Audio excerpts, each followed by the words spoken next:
rundown house that's perpetually full of people doing illicit substances and eating Doritos. We're pretty sure he's helping his friend grow the substances and sell it too. His ex won't let their daughter anywhere near that house either. So whenever it's my brother's time for visitation, his daughter goes to our parents' house, and they adore her. She's a very good kid, but my brother often uses her as an excuse to try to get his own way on things, which you'll see later. Of all things, I guess my getting a truck really ticked my brother off. He was driving a Subaru Baja that worked just fine, but I guess the big brother has to have the bigger vehicle, or he feels like he's not a winner.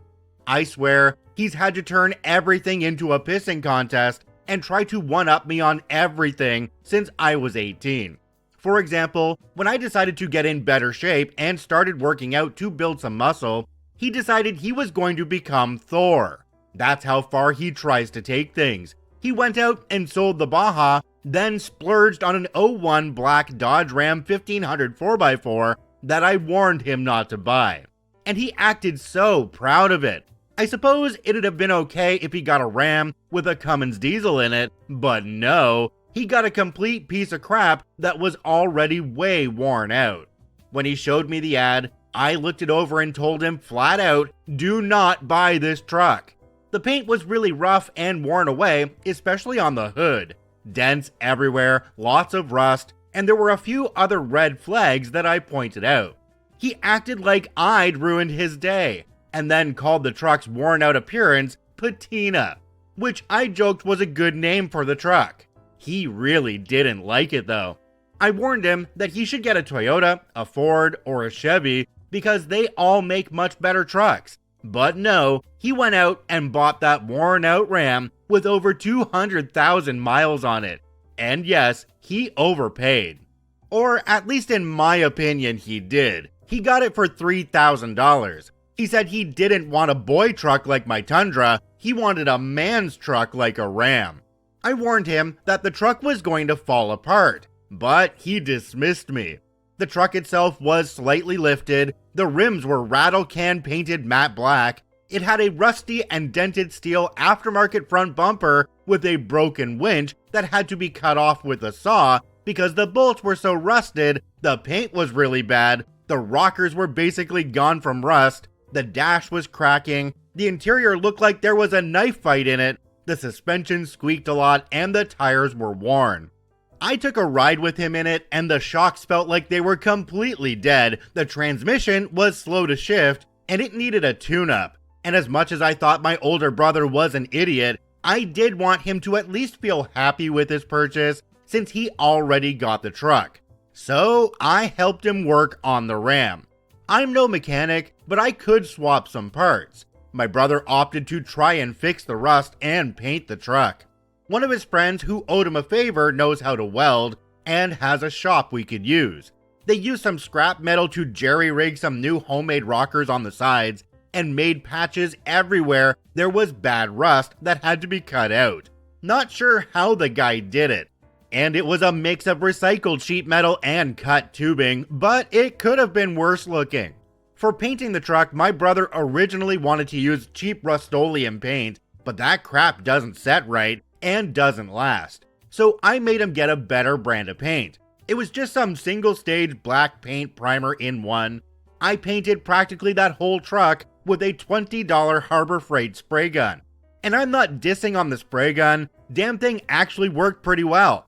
My brother and his friend handled sanding the frame and redoing the undercoating with spray paint. They had to weld a few rust patches in the frame as well. My brother put in some used aftermarket headlights he found online, which were cheap junk that I knew wouldn't stay looking nice for very long. But he refused to get OEM style ones. He fitted a junkyard cold air intake despite my protest, and went out of his way to install a CB radio that he never used. And he put a bumper sticker that said Zombie Patrol. I had to convince him to replace the worn tires because the ones that were on it were not safe. But he acted like they were fine as is. They were in pretty bad shape and, to be frank, needed immediate replacement. He rolled his eyes at me about it, but ended up taking my advice when one of his friends, who's not a complete idiot, told him the same thing I did. Later, went with him to look at some used tires he found to buy that were stupidly cheap, but they were pretty old, dry cracked, and cupped all over. For those who don't know what that means, it's when tires get uneven wear up and down because of vibrations and wobbling in the wheels, which is generally caused by bad bearings, old tie rods, loose ball joints, etc. I said that no mechanic in their right mind would mount those tires because it's a safety hazard, and told the seller that they were not safe to use or sell, and he'd be much better off taking them to the dump. My brother was not happy with me over that, but ended up buying used tires in much better shape from a local business that sold and mounted them. In order to make the Ram a little better, I put some Lucas stop slip in its transmission, ran 2 cans of seafoam through the gasoline and 1 more can in the oil. Then I deep cleaned his interior, hand stitched shut the cuts in the seat, flushed the radiator, and coated the entire inside of the bed with a special spray paint that's specifically made for it. The truck actually looked good, but the engine sounded like crap till I seafoamed it. I warned my brother to go easy on it as I don't trust the engines or transmissions on Dodges at high miles. Of course, he didn't listen. First thing he wanted to do after getting the Ram's first oil change and tune-up was a drag race with my Tundra. And that old motor oil came out nasty. There was actually chunks of gunk that came out in it. The seafoam likely broke all that crud loose, and it came to rest in the oil pan. My brother actually had to take the oil pan off just to clean it all out. But after all of that and a tune-up, the engine sounded a lot better. So I guess with the Ram running good, my brother felt like that meant his truck was now better than mine in every way. And he insisted we race. He had the 5.9 liter Magnum V8 and I still beat him. And I mean, it wasn't even really a contest, and my truck is completely stock. And yes, he demanded a best 2 out of 3. I didn't even want to race to begin with, but did so one more time just to try and sate him. And I won again. But he still demanded another rematch and claimed he just needed to get the hang of the Ram. Well, I refused to race him again. So he started practicing racing down the strip repeatedly on his own with a friend timing him. I guess doing that had some bad effects on the engine because a few days later, the Ram started overheating. I looked in the coolant and saw bubbles popping up in the overflow while the engine was running. Yeah, he'd blown the head gasket from flooring the accelerator so much. At 200,000 plus miles on a Dodge engine, it wasn't a surprise to me. My brother was freaking out about it because the truck was undrivable, and he didn't have the money to fix the engine because he'd spent everything he had on everything that had already been done.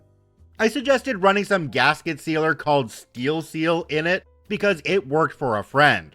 Well, to my surprise, that stuff actually worked, and the engine went back to running normally, but it developed a tick later that got a bit worse with time. My brother drove that truck everywhere, and because he has some stupid need to compete with me, he decided to go camping last summer at the same time and place as me. I have an old camper trailer that a friend sold to me for $500, and I fixed it up. And with the pandemic ruining fun for just about everything, I wanted to get out and enjoy nature for a few days. So you can imagine what my brother did. He went out and got a camper trailer too, and bigger than mine at that. Only it turned out to be in bad shape. And who helped him fix it before going camping? Me. And his friend with the shop too. But mostly me. Because he wanted to bring his daughter camping with him. And he needed his camper to be in better shape. I don't really know crap about woodworking, and most of the materials my brother got for the repairs were used crap he found online or laying around. Old used plywood, used pallets, 2x4s that I'm pretty sure were left out in weather for a while, and more. All stuff he got for free from people in the area that wanted it gone. The camper needed half its floor ripped out, rotten wood in the walls replaced, the roof resealed, a new vent put in, and there was plenty of mold that had to be bleached. We got that all fixed and cleaned up, and then my brother repainted it. Then he went camping in the same place as me, and it ended up turning into a friends and family camping trip